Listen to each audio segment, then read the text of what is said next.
पण जायचं आहे पारायण झाला आजपासून। नमस्कार सगळ्यांना। आता आज वाजले आहे 7:45। मुलांसाठीची टिफिनची भाजी तयार झालेली आहे माझी आणि मी करायला ठेवली आहे उडदाची आमटी।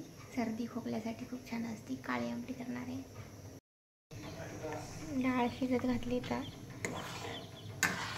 कांदे ते भाजायचे अजून मला। आता हे पाणी तापायला ठेवल्यामुळे खूपच उशीर होतो।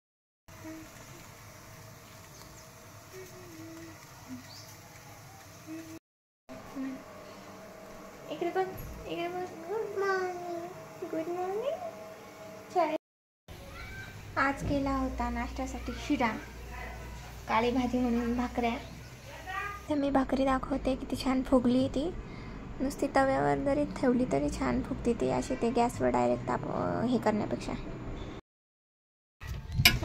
ते मध्ये मला एक काम असावरती जाऊन हे मुलं पाणी मारायला गेले का यांच्या मागे हे पळतात त्याच्यामुळे ते बघायला जावं। वरती कशाला गेला